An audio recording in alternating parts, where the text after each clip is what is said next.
환자들이 이제 간이 회복이 되고 장이 회복이 되면서 세포가 또 회복이 되고 암이 줄어들고 하는 그런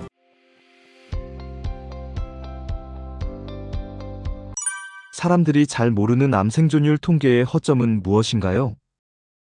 암 생존율의 기준은 보건복지부 통계에 의하면 5년간의 생존율을 기준으로 삼습니다. 암에 걸려서 치료를 받고 5년 동안 재발하지 않았다라고 하면 이제 암 생존자다라는 통계가 나오는데요. 약 72% 정도에 해당이 됩니다. 그런데 5년이 지나고 1개월 때 암이 만약에 생겼다. 그러면 이건 재발된 거로 볼 수 있잖아요. 근데 암 생존율은 5년이 지났기 때문에 5년, 1개월, 2개월, 3개월 이런 사람들에 대해서는 체크가 되지 않습니다. 따라서 이 5년간의 생존율이라는 것을 우리가 명확하게 알 필요가 있고 이 암 걸려서 다 나았대 이런 수치가 아니라는 것으로 잘 이해하시는 것이 필요합니다. 건강에 있어 미토콘드리아가 중요한 이유는 무엇인가요? 네, 미토콘드리아 검사를 제가 세포 검사를 통해서 하다 보면 정말 너무나 신기하게도 현재 이제 기운이 없으시고 체중이 굉장히 적으시고 정말 체력이 누가 봐도 나쁜 상태다라고 보여지면 미토콘드리아 기능 상태도 굉장히 떨어진 수치로 나오게 됩니다. 미토콘드리아가 왜 중요하고 또 무엇을 의미하냐면 일단 우리 몸은 전체적으로 세포로 이루어져 있잖아요. 이 세포 하나하나가 잘 이제 기능을 잘 해서 조직을 만들고 기관을 만들고 우리 몸 전체 이 시스템을 만들어서 우리 몸은 잘 작동이 되게 되어 있습니다. 그런데 이 세포도 보면 세포막하고 또 여러 세포 소기관들이 있는데 이 세포막도 이중 지질막으로 되어 있거든요. 이 이중 지질막이다 보니까 산화에 의해서 독소에 의해서 이 막이 깨어져 있고 구멍이 나 있는 경우들이 있을 수 있습니다. 그러면 세포 속으로 영양이 잘 흡수되지 않고 또 세포 속에서 만들어진 독소들이 잘 빠져나오지 않습니다. 자, 이렇게 영양과 독소가 원활하게 세포의 건강 상태를 만들어주지 못할 때 미토콘드리아의 건강 상태가 나빠집니다. 미토콘드리아는 에너지를 만드는 역할을 하고 있습니다. 그러니까 밥을 먹으면 힘이라는 에너지로 바뀌잖아요. 그 모든 일련의 과정 중에는 이제 소화를 하고 영양소를 흡수해서 미토콘드리아가 포도당 한 분자당 38ATP라는 이 에너지를 만듭니다. 그걸 만드는 게 바로 미토콘드리아예요. 그리고 또 세포가 무한히 성장하는 게 아니고 세포에 따라서 60회에서 100회 가까이 분열을 하고 세포는 사멸하고 몸에서 사라지게 됩니다. 그런데 이 세포 분열을 조절해주고 세포의 성장, 재생을 해주는 그 역할을 하는 것이 미토콘드리아입니다. 따라서 암세포의 미토콘드리아는 그 자체가 기능 이상 상태, 변성 상태라고 볼 수 있고요. 이게 고장이 났기 때문에 무한 증식하게 되는 분열 횟수를 조절하지 못하고 무한 증식하게 되는 결과로 나타납니다. 이것을 과학자들이 실험을 했는데요. 암세포의 미토콘드리아를 정상세포에 이식을 해줍니다. 그럼 정상세포가 다른 게 바뀌지 않고 미토콘드리아만 바뀌었는데 무한 증식하는 암세포로 같이 바뀝니다. 또 반대로 정상세포의 미토콘드리아를 암세포에 이식을 해주면 암세포가 더 이상 무한 증식하지 않고 분열 성장을 멈춥니다. 그래서 세포가 계속 자라느냐, 무한 증식하느냐, 또 건강하게 그냥 자기 횟수만을 딱 분열하고 끝났냐, 이것을 결정짓는 것이 미토콘드리아이기 때문에 이 암세포의 정체성을 명확하게 설명해주고 있습니다. 그래서 미토콘드리아를 건강하게 만드는 것, 세포를 건강하게 만드는 것, 이것이 모든 건강의 사실 시작이라고 볼 수가 있습니다. 미토콘드리아 건강이 암에는 어떤 영향을 미치게 될까요?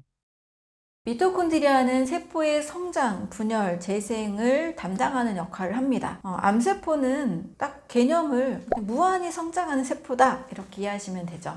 우리 몸은 무한히 성장하는 게 아니고 일정 횟수, 약 60회에서 100회 정도 세포가 계속 성장하고 또 없어지고 이 과정을 반복하면 그 세포는 수명을 다한 상태가 됩니다. 그런데 암세포의 미토콘드리아는 그게 고장이 난 상태예요. 변성이 됐고 문제가 생겨서 분열 횟수 조절을 하지 못합니다. 따라서 세포가 죽지 않고 계속 무한히 성장하는 세포로 바뀐다는 거죠. 암세포의 특징인 무한 성장한다, 무한히 증식한다, 주변 조직까지 계속 뻗어 나가는 특징을 가지고 있잖아요.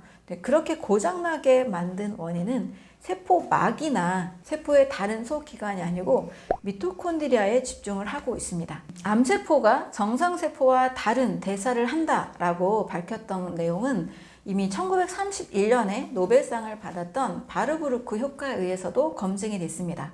바르부르크는 암세포와 정상세포가 서로 다른 세포 대사를 하고 있다. 무산소 호흡을 하고 그 과정 중에서도 이제 미토콘드리아에 문제를 두고 있었던 점을 이야기하는데요. 그때는 미비하게 무산소 호흡을 한다라는 정도였다가 그 이후에 존스 홉킨스 대학의 폴 페데르센 그리고 토마스 세이프리드라는 보스턴 대학의 종양학자인 이 박사에 의해서 미토콘드리아 기능 장애 변성이다 라고 이제 암세포의 정체성을 규명을 했습니다. 세포의 성장 분열 횟수를 조절하는 미토콘드리아의 변성 때문에 세포가 무한 증식하는 패턴으로 바뀌게 된 겁니다. 암세포는 죽지 않은 세포, 무한 증식한다.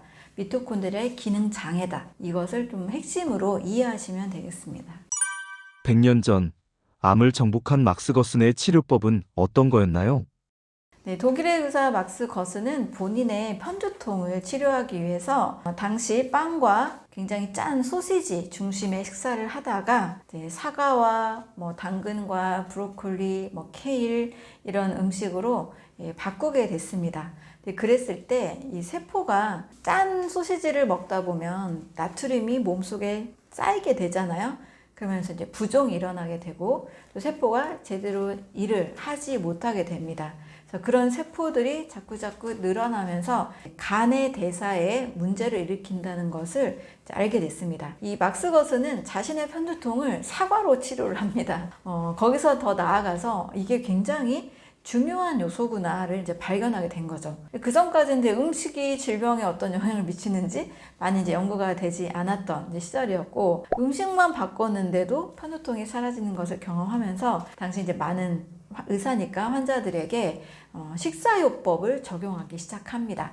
몸속에 굉장히 많이 쌓인 이 나트륨을 빼내고 세포막에서 굉장히 중요한 게 나트륨 칼륨 비율인데요. 이 나트륨 칼륨의 비율을 회복시키는 사과, 케일, 브로콜리 이런 녹광색 채소를 굉장히 많이 먹는 채소즙을 굉장히 많이 먹는 식이 패턴으로 바꿔줍니다. 그랬을 때 이제 몸에 또 간 청소나 장 청소까지 하면서 빠른 시간 안에 독소를 배출하는 것까지 같이 병행하다 보니까 환자들이 이제 간이 회복이 되고 장이 회복이 되면서 세포가 또 회복이 되고 암이 줄어들고 하는 그런 약으로 치료할 수 없는 많은 놀라운 치료들을 해냈었습니다. 그래서 막스 거슨의 식사요법은 간과 장의 기능을 빠르게 회복시키는 거에 초점이 있고요. 이것을 빨리 회복시키기 위해서 굉장히 많은 나트륨을 빼내고 칼륨을 공급할 수 있는 사과와 채소 중심의 식사를 굉장히 환자들에게 많이 시행을 했었습니다. 그랬을 때 환자들이 놀라운 빠르게 좋은 회복이 나타나기도 한 결과가 바로 막스 거슨의 치료입니다.